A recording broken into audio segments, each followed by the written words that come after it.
Hola a todos y bienvenidos a este canal donde hablo de casos basados en hechos reales. Mi nombre es Marta y antes de empezar os pido que os suscribáis y que activéis la campanita para que YouTube os avise cada vez que suba contenido. Y si lo que cuento os parece interesante, dejadme un bonito like porque no sabéis lo mucho que me estaríais apoyando con este gesto. En noviembre de 2003, una estudiante universitaria de 22 años salió de un centro comercial después de hacer unas compras. Mientras se dirigía a su coche, iba hablando por teléfono con su novio y minutos después el chico escuchó cómo ella le decía algo a otra persona. En ese momento la llamada se cortó de manera abrupta y a partir de aquí nadie más volvió a ver a la joven con vida. Empezamos.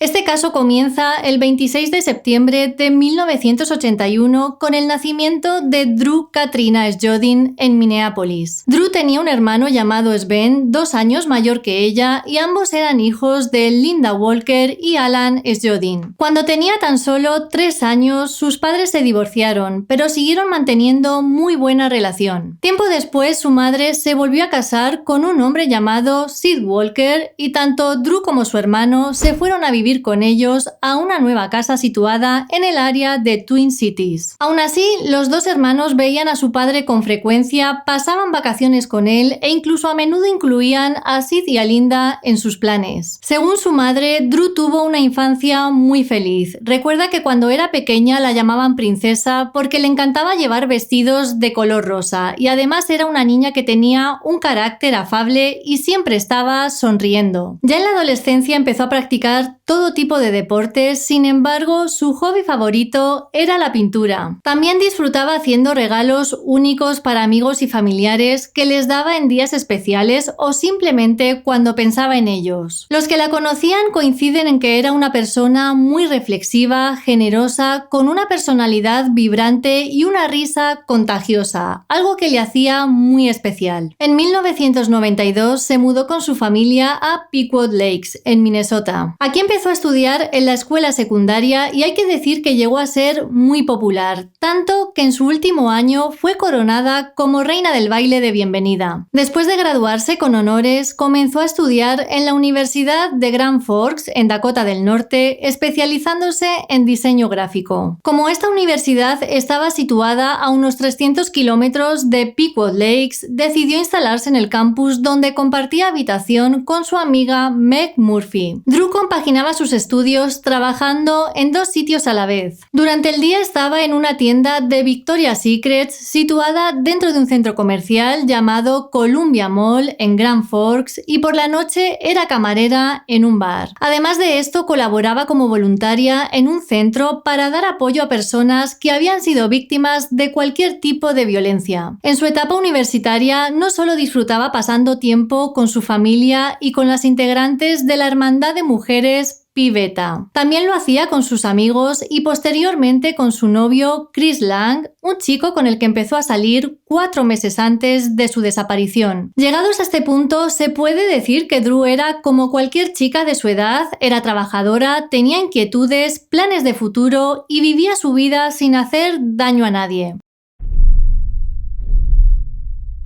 El 22 de noviembre de 2003, Drew estuvo trabajando en la tienda de Victoria's Secret hasta las 4 de la tarde. Estaba ansiosa por llegar a su habitación para dormir la siesta porque esa noche tenía que trabajar en el bar y necesitaba descansar un poco. Pero aún así se detuvo en una tienda del centro comercial para comprar un bolso que le hacía mucha ilusión tener. Serían aproximadamente las 5 de la tarde cuando, después de hacer esta compra, se dirigió al aparcamiento donde estaba estacionado su coche. Mientras caminaba, iba hablando por teléfono con su novio y de repente este escuchó cómo Drew le decía algo a alguien. Inmediatamente después, la llamada se cortó. Según declaró Chris, más adelante, lo que escuchó fue cómo Drew le decía a otra persona algo así como está bien, pero a pesar de todo esto, no le pareció que ella pudiese estar en peligro. Más bien imaginó que empezó a hablar con otra persona y que por ese motivo la llamada se cortó sin querer. A las 7:42 de la tarde, Chris recibió otra llamada procedente del teléfono móvil de Drew que duró menos de un minuto. Pero en este caso solo escuchó estática, ruidos y también parecía como si alguien estuviera pulsando botones del móvil al azar. Preocupado por su novia, de la que no había vuelto a saber nada más, Chris llamó a Meg Murphy, su compañera de cuarto de la universidad, para averiguar si estaba allí, pero ella le dijo que no la había visto en todo el día. Así que Chris lo que hizo fue esperar para ver si Drew iba a trabajar al bar, pero cuando vio que a las 9:30 no aparecía para hacer su turno, fue cuando decidió avisar a sus padres. A medida que pasaban las horas, se hizo cada vez más evidente que algo no iba bien porque Drew era una persona muy predecible y tenía una rutina muy establecida de la que nunca se salía. Por no hablar de que llevaba varias horas sin mantener contacto con nadie. Su padre lo que hizo fue ir hasta el centro comercial para ver si encontraba alguna pista sobre el paradero de su hija y lo único que halló fue el coche de la joven aparcado. A este hombre le sorprendieron dos cosas. La primera fue que el coche no estaba cerrado con llave y la segunda que sus pertenencias, incluido el bolso que se había comprado, estaban dentro. Todo esto lo que hizo fue confirmar que algo malo tenía que haberle sucedido a su hija, así que inmediatamente llamó a la policía de Grand Forks. Los agentes nada más llegar comprobaron que estaban las pertenencias de la joven en el coche tal y como les había dicho su padre. Sin embargo, sus llaves y su teléfono móvil no aparecían por ningún sitio. En ese instante clasificaron el caso de Drew como de persona desaparecida y a partir de aquí empezaron las investigaciones. En el aparcamiento los agentes no encontraron rastros de un forcejeo, pero sí hallaron algo que les dejó bastante preocupados y es que fuera del automóvil, junto a la puerta del copiloto, estaba tirada la funda de un cuchillo. Inmediatamente lo que hicieron fue confiscar el vehículo para buscar más pruebas y también pidieron los vídeos de las cámaras de seguridad del centro comercial con la esperanza de encontrar pistas sobre lo que le pudo haber sucedido a Drew. Mientras tanto, sus padres aparecieron en todos los medios de comunicación ofreciendo una recompensa de $20,000 por cualquier información que pudiera llevarles hasta su hija. Incluso una persona anónima igualó la recompensa contribuyendo con otros $20,000 para ayudar a la joven. A medida que se fue difundiendo la noticia sobre la desaparición de Drew, los ciudadanos de Grand Forks y Pequot Lakes se unieron en masa para ayudar a la policía y a los miembros de la familia con la búsqueda. Distribuyeron centenares de carteles y unos botones adornados con la imagen de Drew donde se pedía su regreso a casa. A los 3 días de su desaparición, la policía consiguió saber, gracias a la red de telefonía móvil, que la última llamada efectuada desde el teléfono de Drew se hizo desde un área de descanso cerca de Croxton, en Minnesota. La policía montó una búsqueda a gran escala que abarcó el área de Grand Forks, así como las cercanas Fisher y Croxton. Recordemos que esta última es donde se capturó la señal del teléfono de Drew por última vez. Durante la búsqueda masiva, los voluntarios y los agentes del orden buscaron pistas a lo largo del río Red Lake, las carreteras locales, las áreas boscosas y las zanjas y campos de la zona rural. Incluso emplearon perros de búsqueda y helicópteros. Pasados unos días hallaron un zapato debajo de un puente a lo largo del río Red Lake y fue Meg Murphy, la compañera de cuarto de Drew, la que dijo que ese calzado pertenecía a su amiga. Esta fue la única pertenencia que se logró encontrar durante la intensa búsqueda. En este punto de la investigación, la policía estaba convencida de que alguien se había llevado a Drew a la fuerza y que el motivo podría tener fines sexuales. Pero al principio se negaron a revelar públicamente cualquier evidencia que apoyara su teoría por temor a comprometer el caso. Convencidos de esta teoría, lo que hicieron fue buscar en la base de datos a personas con antecedentes de abuso y secuestro fichados en el área de Croxton. Y ahí fue cuando encontraron a un sospechoso, un hombre de 50 años con un extenso historial involucrado en repetidos delitos contra mujeres. De hecho, comprobaron que había sido liberado de una prisión de Minnesota 6 meses antes de la desaparición de Drew, tras haber cumplido una pena de 23 años por cargos que incluían abusos, asalto y secuestro.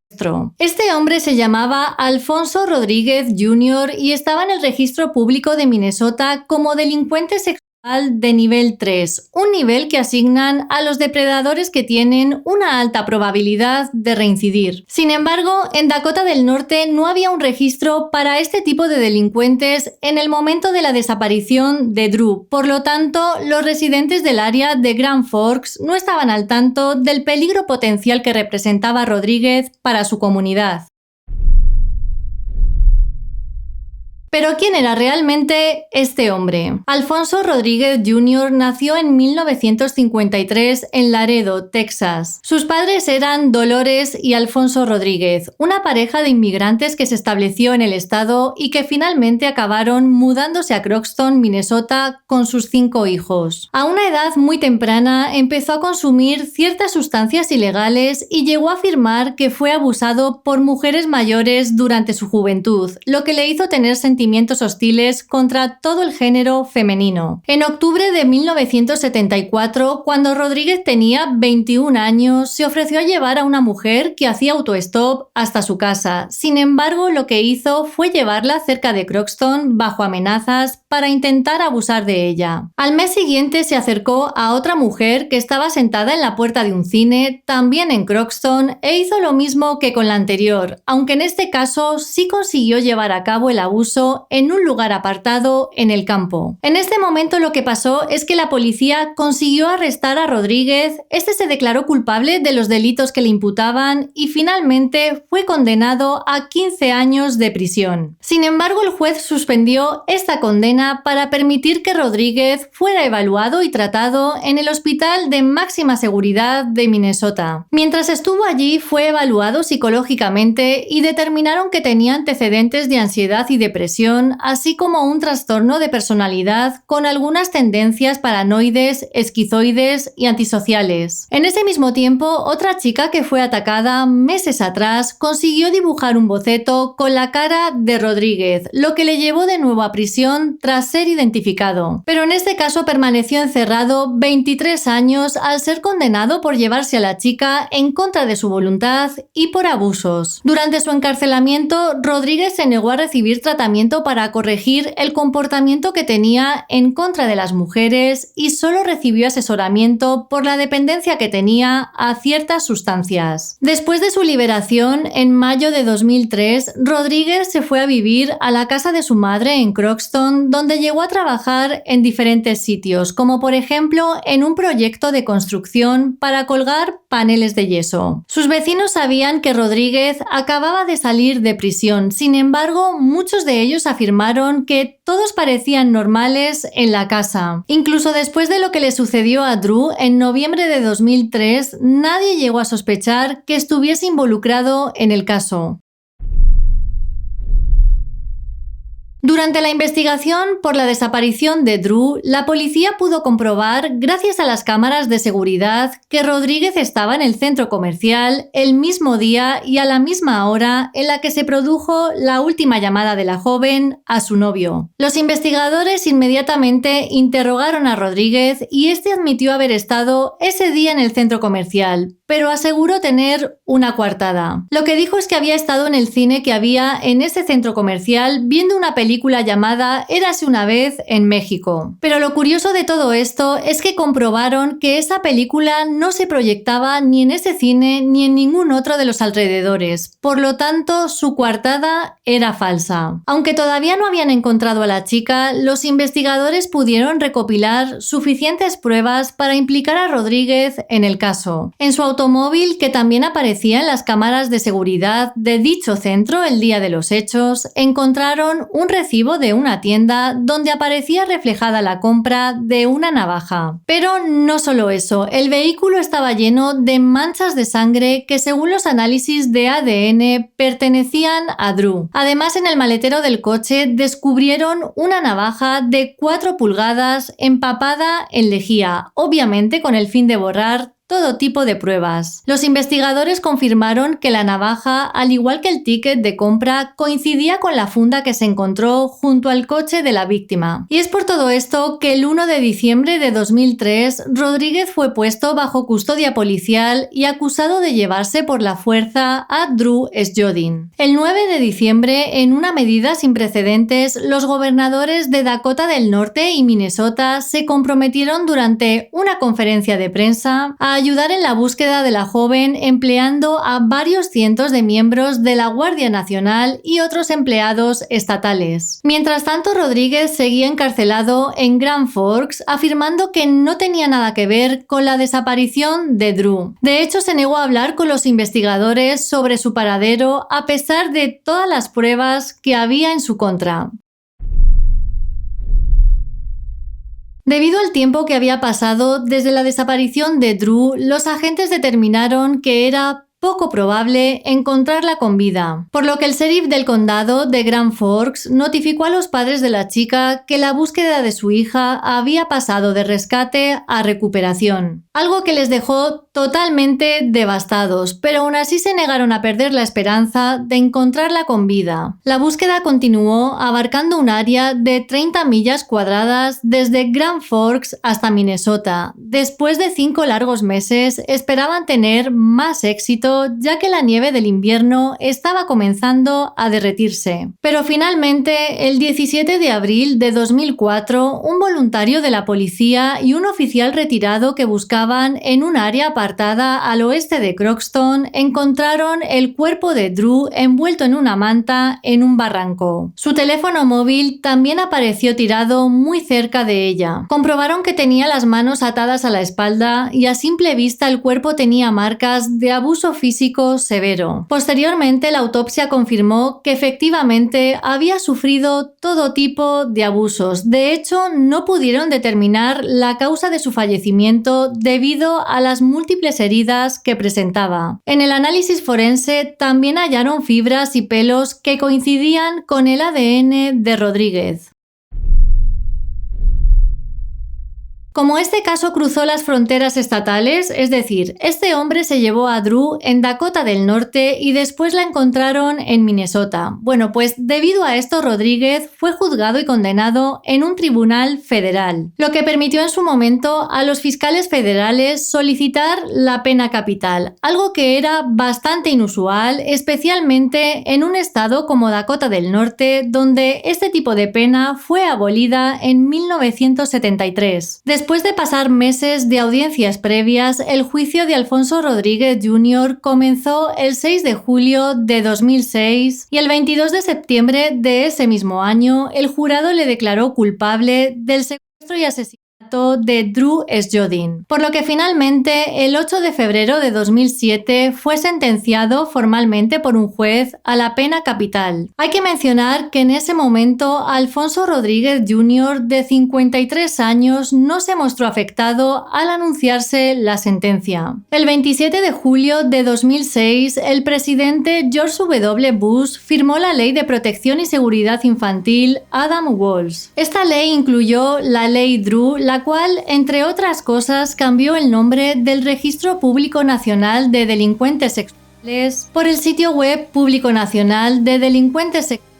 Drew Sjodin, el cual brinda información al público sobre el paradero de este tipo de delincuentes que estén registrados, independientemente del estado, territorio o límites tribales. En la actualidad, Alfonso Rodríguez Jr. sigue encarcelado en la penitenciaría Terre Haute en Indiana. Sus abogados siguen trabajando para anular la pena capital y para ello intentan presentar pruebas sobre su capacidad mental en el momento momento de los hechos. Y bueno amigos, hasta aquí el caso de hoy. Yo creo que este es un claro ejemplo de que hay gente que no puede vivir en sociedad. Hemos hablado de un hombre que en su día fue arrestado por atacar a varias mujeres y que cuando salió de prisión le faltó tiempo para volver a hacerlo. Como siempre os pido que me dejéis vuestra opinión en el apartado de comentarios y sin más que decir, me despido ya de todos vosotros y espero veros en el próximo caso.